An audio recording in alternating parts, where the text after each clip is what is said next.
Harga cabai rawit di Aceh Utara turun menjadi Rp6.000 per kilogram. Sebelumnya, harga cabai mencapai Rp15.000.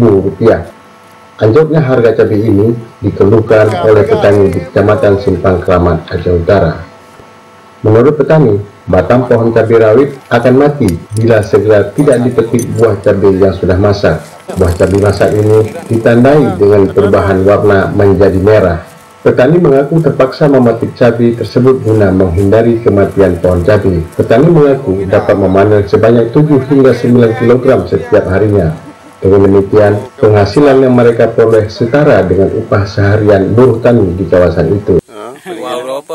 Paling kilo? 18 kilo apa dong? 20 kurang kilo. Teuro paling kilo berapa?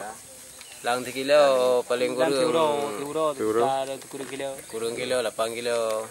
18 kilo. Menurut boh, punya boh raya berapa 12 kilo. Mansuri, salah seorang agen penampung sayur mayur di kawasan itu, mengatakan dirinya menjual cabai kepada agen besar yang ada di pasar Impres Lok Suame seharga Rp5.000 per kilogram. Ia mengaku hanya mengambil keuntungan sebesar Rp1.000 dari setiap kilogram cabai. Menurutnya, harga cabai mulai anjlok setelah Lebaran Idul Fitri lalu. Selain harga cabai rawit, harga cabai merah juga menurun.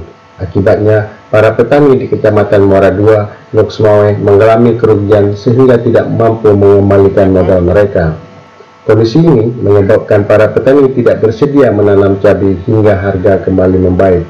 Dari Aceh Utara dan Lok Suame, tim Aceh Live melaporkan.